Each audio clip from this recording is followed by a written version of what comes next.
మన కాదంబరి సిల్క్స్ లో flat 50% discount and 25,000 purchase మీద 2 కంచి కాటన్ సారీస్ ఉచితం.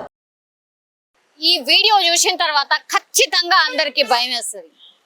ఎందుకంటే మామూలుగా మనకు ఒక ఎమర్జెన్సీ ఉన్నప్పుడు, అనుకోని సంఘటన ఏదైనా జరిగినప్పుడు ఫస్ట్ మనకు గుర్తొచ్చేది అంబులెన్స్ కి కాల్ చేయాలి అని. అంబులెన్స్ కి కాల్ చేసిన తర్వాత ఆయన ఎట్లా డ్రైవ్ చేస్తాడో తెలుసు, మనని ఎంత ఫాస్ట్ గా ఒక హాస్పిటల్ కి, నియర్ బై హాస్పిటల్ కి తీసుకువెళ్తాడో మనకు అందరికీ తెలిసిందే. కానీ అదే అంబులెన్స్ డ్రైవర్ మరి అసలు సేఫ్ గా తీసుకెళ్తాడా లేదా అనే క్వశ్చన్ మార్క్ వస్తే మీరు ఊహించుకోండి ఎట్లుంటది అనేది.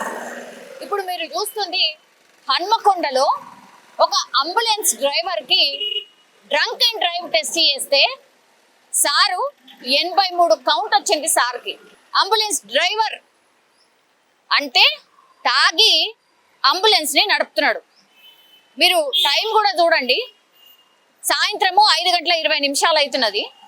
ఆ టైంలో అంబులెన్స్ డ్రైవర్ తాగి వెహికల్ నడుపుతున్నాడు. మరి పోలీస్ వాళ్ళకి ఎందుకు, ట్రాఫిక్ పోలీస్ వాళ్ళకు చెక్ చేయాలనిపించిందో ఏందో తెలియదు. కానీ ఈ మధ్య కాలంలో మన హైదరాబాద్ చూస్తే చాలా మటుకి ఈ స్కూల్ డ్రైవర్స్ కి సంబంధించి కూడా చాలా కంప్లైంట్స్ వస్తున్నాయి. కాబట్టి డ్రంక్ అండ్ డ్రైవ్ టెస్ట్లు స్కూల్ బస్సులని, వ్యాన్స్ లని డ్రైవ్ చేస్తున్న డ్రైవర్లను కూడా సాయంత్రం పూట అట్లాగే పొద్దున చెక్ చేస్తున్నారు. చెక్ చేసి నార్మల్ ఉంటే వదిలేస్తున్నారు. మొన్న రీసెంట్లీ దిల్సుఖ్నగర్ ప్రాంతంలో ఒక డ్రైవరు, అది కూడా స్కూల్ కి సంబంధించిన డ్రైవర్, పిల్లలందరూ ఉన్నారు అలా. పొద్దున్నే సారు తాగి స్కూల్ బస్సుని డ్రైవ్ చేస్తున్నాడు, పిల్లలందరూ ఉన్నారు, వాళ్ళని స్కూల్ కి తీసుకుపోతున్నాడు. ఒక్కసారి ఇమాజిన్ చేసుకోండి ఎట్లుంటది. ఇక గాల్లో కలిపినట్టే ప్రాణాలు అరచేతిలో పెట్టుకొని ఆ పిల్లల పేరెంట్స్ అందరూ కూడా ఇక డ్రైవర్ కి ఇట్లా తాగి నడుపుతాడేమో అన్న డౌట్ అసలు ఎందుకు వస్తుంది ఎవరికైనా సరే.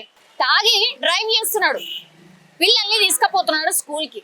ఆ వార్త తెలిసిన తర్వాత మీరు ఇమాజిన్ కూడా చేసుకోలేము వాళ్ళ పేరెంట్స్ పరిస్థితి ఎట్లుంటది అనేది. అంటే అదృష్టం బాగుంది కాబట్టి మా పిల్లలు బతికిపోయినరు అనుకోవాలన్నా, పేరెంట్స్ ఏమనుకోవాలి. ఇప్పుడు ఈ అంబులెన్స్ డ్రైవర్ కథ కూడా అదే. అంబులెన్స్ డ్రైవర్ తాగి బండిని నడిపిన తర్వాత ఇంకా ఎవరిని నమ్మాలా, ఎవరిని నమ్మద్దు, అసలు డ్రంక్ అండ్ డ్రైవ్ టెస్ట్ ఎవరెవరికి చేయాలి, ఇంత ఘోరంగా అసలు పేషెంట్లను ఎమర్జెన్సీలో తీసుకుపోయే డ్రైవరే తాగిన తర్వాత ఇంకేం చేయాలి ఎవరైనా సరే. ఇది షాకింగ్ అనమాట. అది 30-40 కౌంట్స్ ఉంటే ఓకే, కొంత బెటర్, అంటే మరీ ఏదో చిన్నగా తీసుకున్నట్టు లెక్క, అంటే హోష్ నుండి నడుపుతాడు అని అనుకోవచ్చు. ఏకంగా 83 ఉంది కౌంట్. దిగు, బండి దిగు, పక్కకు పెట్టేయి అంటున్నాడు ట్రాఫిక్ పోలీస్. ఇంకేం చేయాలా? పక్కన ఇంకొక ఆయన కూడా అసిస్టెంట్ కింద పక్కన కూర్చున్నాడు.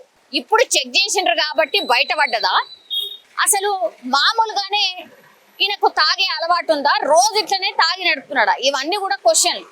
ఇప్పుడు ఆయన పక్కకు పెట్టిండు బండి, సరే.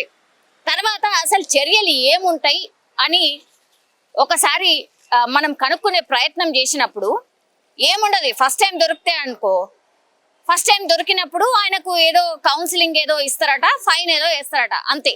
అంటే ఈ హాస్పిటల్ ఏదైతే ఈ అంబులెన్స్ ఉందో దానికి సంబంధించిన హాస్పిటల్ వాళ్ళకు పిలిచి, ఇగో మీ డ్రైవర్ ఇట్లా దొరికిండు, ఇగో ఈయనకు ఫైన్ వేస్తున్నాము, యాజ్ వెల్ యాజ్ ఇది ఒక అవగాహన కల్పించి వదిలేస్తున్నాము. ఇది ఫస్ట్ టైము. ఆ తర్వాత సెకండ్, థర్డ్ టైం కూడా దొరికిండంటే మాత్రం చూసుకోండి మరి అంబులెన్స్ డ్రైవర్ తాగి నడుపుడు ఏంటి అని ఇప్పుడు ఈ ఓనర్, ఈ అంబులెన్స్ కి సంబంధించిన హాస్పిటల్ ఓనర్ కి చెప్తారు.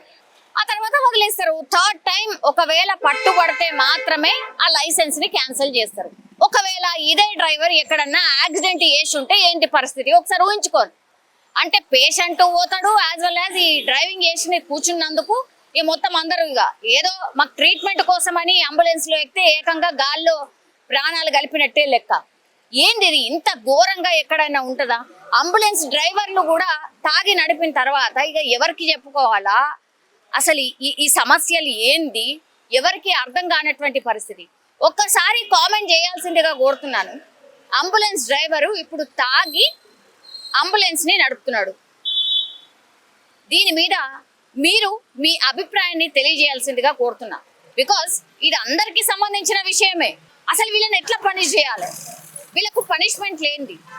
ఈ స్కూల్ బస్ డ్రైవర్లకు కానీ, లేదంటే ఇట్లా అంబులెన్స్ డ్రైవర్లకు కానీ, లేదంటే ఈ బస్సెస్ అంటే మన గవర్నమెంట్ కి సంబంధించిన బస్సులు ఏవైతే ఉంటాయో, గవర్నమెంటే కాదు ప్రైవేట్ బస్సులు కూడా అనుకోవచ్చు, పబ్లిక్ ట్రాన్స్పోర్ట్ ఏదైతే చేస్తున్నారో దానికి సంబంధించిన డ్రైవర్లు ఇట్లా తాగి దొరికితే వీళ్ళని ఏం చేయాలి, ఏం పనిష్మెంట్ ఇవ్వాలి, ఒక్కసారి కామెంట్ రూపంలో తెలియజేయాల్సిందిగా కోరుతున్నాను.